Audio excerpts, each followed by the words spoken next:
నేను నిజానికి 6 months abortion అవ్వాలి. కానీ మేడం గారి దగ్గరికి కాకినాడ నుంచి నేను ఇక్కడికి రావడం జరిగింది. అప్పుడు నిజానికి చాలా భయంగా, లోన్లీగా, అసలు ఈ ప్రెగ్నెన్సీ నిలబడతదా లేదా అనేసి చాలా టెన్షన్ పడ్డాను. కానీ ఇక్కడ ట్రీట్మెంట్ కంటే ధైర్యం ఎక్కువ ముందుకు వస్తుంది. ఆ తర్వాత ట్రీట్మెంట్ స్టార్ట్ చేసింది. ప్రతిదీ పాజిటివ్నెస్గా అవుతుంది. ఇది నిలబడుతుంది, ఇది మన వల్ల అవుతుంది, ఇది మనం అందరూ సాధించాలనేసి ఒకే ఒక్క లక్ష్యంతో ట్రీట్మెంట్ స్టార్ట్ చేసి మేడం నాకు సర్జరీ చేయడం జరిగింది. ఆ సర్జరీ అంటే నార్మల్గా ఎంతో పెయిన్గా ఉంది. కానీ ఆ పెయిన్ కూడా తట్టుకుంటావు, నువ్వు ధైర్యంగా నిలబడతావు. నువ్వు ఎంత బెడ్ రెస్ట్గా ఉండి నిజానికి చాలా ధైర్యం నింపి నన్ను ఇక్కడ వరకు 9th మంత్ వరకు ఆ సర్జరీ నిలబడేలా చేశారు. ఆ పెయిన్ కూడా 7 మంత్కి ఎగిరిపోయేలా అసలు ఇంకొద్దు, బెడ్ రెస్ట్ వద్దు అనేసి స్టేజ్లో తీసుకొచ్చారు. 9th మంత్ వచ్చిన తర్వాత బేబీ నా దగ్గరికి సేఫ్గా రావడానికి కారణం సంతోషం మేడం వల్లనే జరిగింది. మేడం ఎప్పుడు డాక్టర్లా కాకుండా ఒక అమ్మలా ట్రీట్మెంట్ చాలా బాగా చేశారు. ఈ హాస్పిటల్లో ఒక ఇళ్ళ ఇక్కడ వాళ్ళందరూ కూడా ఒక సిస్టర్స్లా చాలా బాగా చేశారు. మేము ఇద్దరం ఎలా అన్నామంటే కారణం మేడం. ఆ పిల్లలు నిలబడడం కారణం మేడం గారు. ఈ మేడం లేకపోతే తల్లి పెట్టి క్షేమంగా ఉండగలదు. కానీ మేము వండించిందంటే మేడం గారి వల్ల. ఏంటి ఈరోజు మేము నవ్వుతూ ఉన్నాం అంటే మేడం గారు ధైర్యం ఇచ్చి ఈ బిడ్డను నేను జాగ్రత్తగా సేఫ్గా ఉన్నా అంటే మేడం గారు చదవాల. ఈ పెద్దాపురం హాస్పిటల్కి వచ్చామంటే ఈ లైఫ్లో ఎప్పుడు మర్చిపోలేమండి. ఇక్కడ ఈ బాధలకు ఇలా వచ్చామంటే ఎప్పుడు చేయటం అవసరం కొద్ది అంత మాకు అనుభూతి వస్తుందండి. ఎదిగినప్పుడు ఈ కుర్రోడు ఎదిగిన కూడా ఈ కుర్రోడు గుర్తుకుండి హాస్పిటల్ అని నేను మనస్ఫూర్తిగా మేడం గారికి నేను పేరెంట్ కొడుతున్నానండి.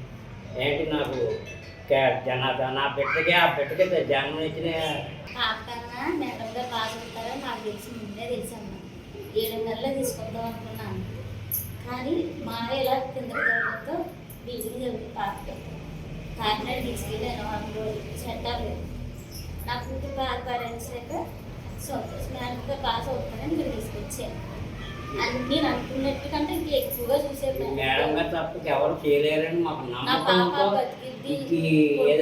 మేడం గారు కొడుకులో బిడ్డ కూడా బతుకుద్దని నేను అనుకోలేదు. కాకపోతే ఆ సిచ్యువేషన్లో పాప కన్నా నా బిడ్డే బతకాలని అనుకున్నాను. ఇద్దరు బతకాలనుకున్నాను. బిడ్డ బాగుంటుందని రేపు పొద్దునన్నా పుడుతుందని కూడా అనుకున్నాను. కానీ మేడం గారు అలా చేయలేదు.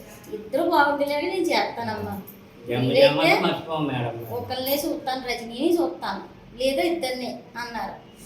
ఆ మేడం గారి మీద పెట్టేసాను. ఇంకా బాగా దేవుడి మీద అని అన్నట్టుగా 6 నెలలంతా బెడ్ రెస్ట్గా చూసానమ్మా. 7 నెలల్లో కొంచెం తిరిగమ్మా చెయ్యమ్మా అన్నా సరే నేను నా బిడ్డను జాగ్రత్తగానే చూసుకున్నాను. నా బిడ్డ కానీ ఏమన్నా అవుతే ఇక నేను దేవుళ్ళు కూడా నవ్వుకోలేనన్నా. దేవుళ్ళు రూపంలో కాదు, ఈ దేవత రూపంలోనే ఉన్నారు. డాక్టర్ రూపంలోనే అనుకున్నాను. ఇంక దేవుళ్ళు కూడా కాదు, మేడం గారే నా దేవత. తల్లి బిడ్డ ఎలా ఉన్నారంటే కారణం అదే మేడం గారే. అలా ఉంటారని నేను అనుకోలేదు.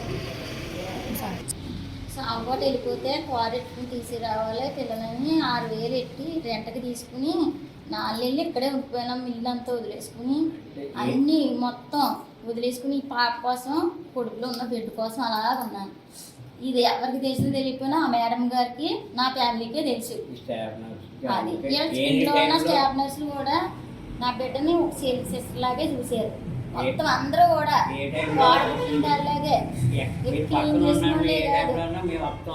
ఇద్దరన్నా సరే వచ్చేవారు, నిద్ర మార్పుని చూసేవారు. ఈ బాధ చెప్పన్నా ఏం చెప్పలేము.